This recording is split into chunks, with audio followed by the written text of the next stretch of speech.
E o Puma Rodrigues foi convocado, lateral direito do Vasco, foi convocado para a seleção uruguaia. Com isso, desfalca o time contra o São Paulo, dia 16, exatamente. O Vasco joga lá em Campinas, pelo menos por enquanto esse jogo está confirmado, porque nessa semana o presidente do STJD, que já pediu a CBF e o Atlético Mineiro para se manifestarem no processo, que o Vasco abriu o procedimento para poder entender a mudança, né? Foi para o dia 19 o jogo.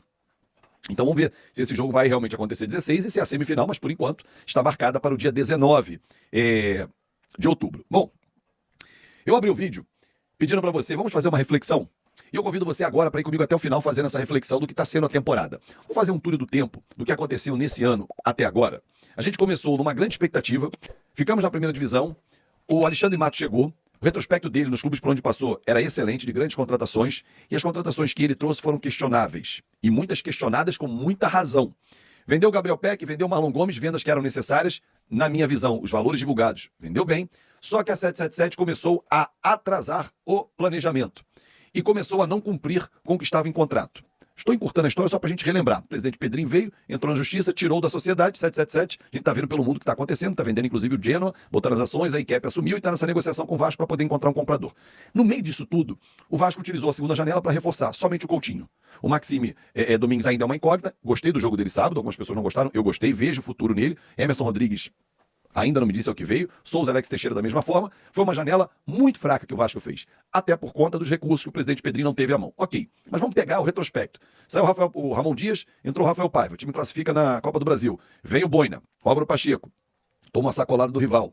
Perde jogos importantes. Vai embora. Vaza. Volta o Rafael Paiva. Fica interinamente até que ele é efetivado. O Vasco tem um bom aproveitamento com o Rafael. Começa a avançar nas competições. Hoje é semifinalista da Copa do Brasil. 9º colocado no Campeonato Brasileiro.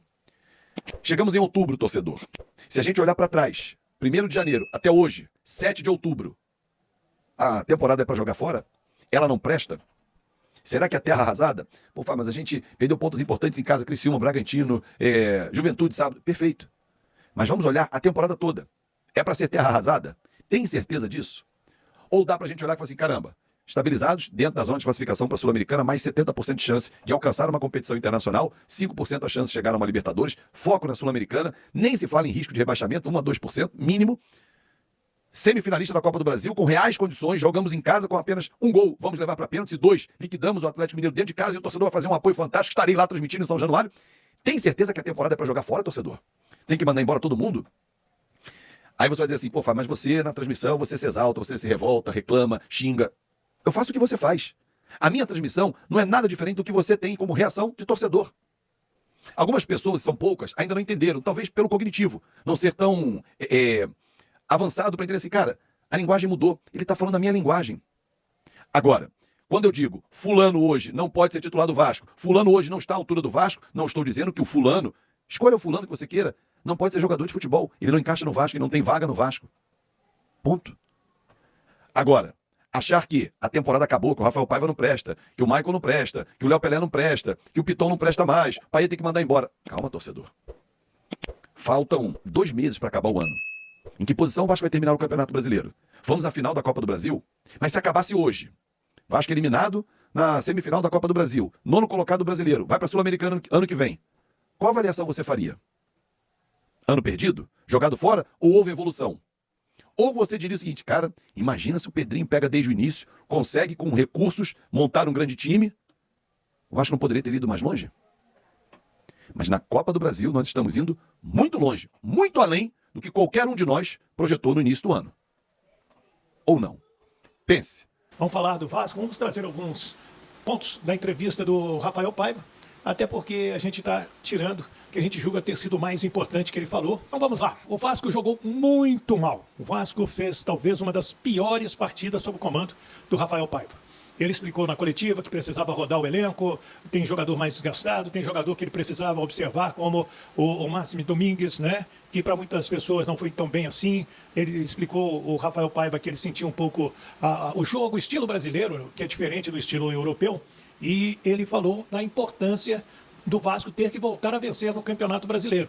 Falou até de alguns números, de alguma sequência, mas agora o Vasco deixou de vencer quando todos esperavam uma vitória em cima da equipe do Juventude.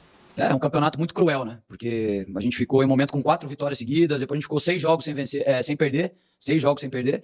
E quando você não pontua alguns jogos como a gente vem agora, né? Principalmente com empates aí, já começa a incomodar de novo, né? Onde a gente não queria ser incomodado, mas é cruel para todo mundo. É um campeonato pesadíssimo. E a gente tem clareza que a gente precisa pontuar o mais rápido possível para gente não ficar pensando lá para baixo, né? E continuar brigando lá na frente. A gente sabe que alguns times deram uma destacada da gente agora, né? E o que a gente precisa é voltar a pontuar. Não tem muito o que fazer, é clareza que temos que jogar para ganhar, mas é um campeonato que está sendo mata-mata para todo mundo e não tá fácil para ninguém, né? Mas a gente precisa buscar os pontos aí para a gente fugir logo do que a gente tem que fugir e pensar para cima o que a gente tem que fazer. Tem muita gente cobrando a volta do Paulinho e também a volta do Jair. A gente chegou a noticiar aqui que o Jair viajou, inclusive, para Belo Horizonte com a delegação, já que o Vasco foi jogar com o Cruzeiro e já ficou para jogar com o Atlético. Então o Jair foi com o grupo para treinar.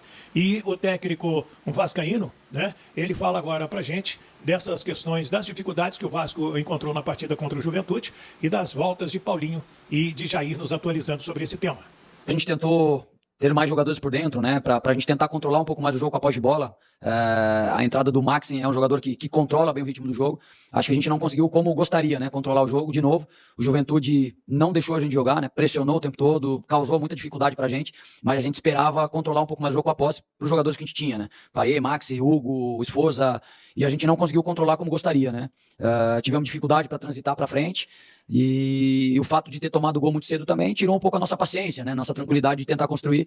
E tudo isso acarretou da gente não ter o controle que a gente gostaria, né? A respeito do Jair e Paulinho, Jair já está no processo mais adiantado, já está treinando com o grupo, né? Muito tempo parado, baixo ritmo de jogo, mas a gente tem que ver essa semana que a gente vai ter de trabalho para ver se ele já pode ser pelo menos uma relação, pensar em colocar ele numa minutagem mais baixa, né? Paulinho ainda está no processo de transição, não volta tão já. Mas a gente sabe que o Jair é um jogador que a qualquer momento pode aparecer aí na relação. Muita gente quer saber sobre Paê e Coutinho, né? Eles podem jogar juntos. Eu fiz essa pergunta para o técnico Rafael Paiva. Antes, ele já deu uma pincelada nesse assunto e falou até da expulsão do Souza. Eu fiquei tão triste com a expulsão do Souza. Primeiro, a dedicação dele. Esperou a oportunidade e jogou apenas 3 minutos. Fala aí do Paê e do Coutinho, meu querido Rafael Paiva. Aí o Coutinho, a gente sempre fala aqui, né? Não temos tecnicamente tomada de decisão, são 2 jogadores muito acima da média. A gente não consegue um cenário tranquilo para colocar os 2 juntos, né? O Vasco a gente não tem tranquilidade há muito tempo nesse sentido. Acho que nenhuma equipe, pelo menos a grande maioria, não tem também. Mas eu acho que em algum momento os 2 vão jogar, né? A gente tem que pontuar muitas coisas. Em algum momento a gente pensou que esse jogo também poderia, se o jogo tivesse mais a nosso favor, de entrar o Coutinho e manter o Paê em campo. Mas é aquilo, o jogo passa em algum momento por muitas transições, né? Daí às vezes a bola não passa por dentro como a gente gostaria, com controle do jogo, e daí não vale a pena ter os 2, né? Se for um jogo de transição, um jogo pelo corredor lateral, a gente ainda não consegue ver que os 2, nesse sentido, nessa forma de jogar, possam produzir tanto, e defensivamente para transitar também, mas em algum momento os 2 bem, a gente sabe que pode fazer diferença, né? A respeito do Souza, eu acho que ele perdeu um pouco o timing ali, né? Foi o excesso de vontade, e tomou o cartão vermelho. Eu pelo menos não revi o lance ainda, mas ele já falou ali que acha que foi, realmente perdeu o timing ali e foi um pouco mais forte do que deveria, e faz parte de um jogo tenso como esse. A gente tem que saber que isso pode acontecer, mas tenho certeza, é um jogador experiente e vai dar a volta por cima rápido aí. E no finalzinho da entrevista eu perguntei para o Rafael Paiva, os 2 podem jogar juntos? Paê e Coutinho, Dimitri Paê e Felipe Coutinho podem jogar juntos com a camisa do Vasco da Gama? A resposta dele é essa aqui, ó. Pode, não tenho dúvida que pode. É o que mais a gente quer também. Eu acho que em algum momento tá próximo esse momento dos 2 jogarem juntos, né? A expectativa é muito alta, inclusive nossa. Acho que principalmente Coutinho, que era uma preocupação grande nossa, ele tá conseguindo se adaptar rápido, tem jogado no bom nível, hoje conseguiu entrar. Fazia muito tempo, acho que o Coutinho não jogava 3 jogos seguidos, então a gente conseguiu fazer ele jogar ali. Acho que ele tá cada vez mais confiante, e eu acho que daqui a pouco os 2 vão jogar junto. A gente espera que dê muito certo e eles não saiam mais. Então, o técnico Rafael Paiva, é lógico que eles podem jogar juntos e ele está aguardando. Assim que os 2 estiverem, né, nas melhores condições físicas e técnicas, ele vai colocar os 2 no time do Vasco da Gama. É um desejo, um sonho de muita gente, do nosso comentarista aqui da Tupi, o Heraldo Leite, inclusive ele falou dessa possibilidade, mas às vezes um está melhor fisicamente, o outro está pior e vice-versa. E agora, então, o Rafael Paiva aguardando esses 2 jogadores aí. Puma Rodrigues foi convocado para a seleção uruguaia. A seleção uruguaia joga na sexta, dia 11, com o Peru, lá em Lima, e depois em casa com o Equador no dia 15. O Uruguai, que está bem colocado nas eliminatórias, nesse exato momento, é o terceiro colocado. A Argentina tem 18 pontos, a Colômbia tem 16, o Uruguai tem 15, Equador tem 11, Brasil e Venezuela com 10 pontos. E já que eu falei da seleção do Brasil, 5 jogadores até o momento que a gente grava este vídeo já foram cortados. O Vinícius Júnior, ele tem uma lesão cervical e o Andréas Pereira foi convocado para o lugar dele, jogador do Fulham. A gente já havia falado sobre o Everton, goleiro do Palmeiras, chamado para o lugar do Alisson, que se machucou no sábado no campeonato inglês. O Beraldo no lugar do Bremer. O Bremer vai passar por uma cirurgia de joelho, não volta tão cedo à seleção brasileira. E o Beraldo é o companheiro do Marquinhos no Paris Saint-Germain. O Alex Telles do Botafogo, que vem para o lugar do Guilherme Arana, do Atlético, lesionado. E agora foi o Fabrício Bruno, que foi convocado hoje para o lugar do Éder Militão. Éder Militão, também com lesão muscular, fica fora da seleção brasileira.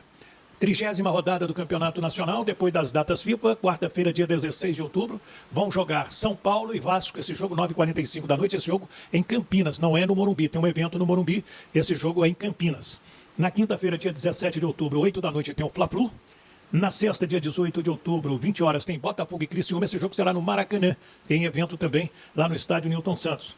O Botafogo lidera com 60 pontos, o Palmeiras tem 57, o Fortaleza tem 55, com um jogo a menos o Flamengo é o quarto com 51 pontos. O Vasco é o nono com 37 pontos e o Fluminense é o 16º com 30 pontos. Está ameaçado aí, precisa vencer o Tricolor para sair dessa zona aí. A CBF mantém a tabela da Copa do Brasil para sábado, dia 19 de outubro, 18h30. Vasco e Atlético em São Januário, o jogo da volta. Em Belo Horizonte foi 2-1 para o Galo. E no domingo, dia 20, Corinthians e Flamengo. Esse jogo às 4 da tarde, no jogo aqui do Rio. Flamengo ganhou de 1-0. Família, ficamos aí com o nosso giro de notícias do Vasco da Gama. As informações atualizadas aí com o Fábio Azevedo e o Wellington Campos, para você ficar por dentro de tudo, não perder nada. Chega deixando seu like, se inscreva também no canal, ative o sininho. Um grande abraço no coração, até o próximo vídeo.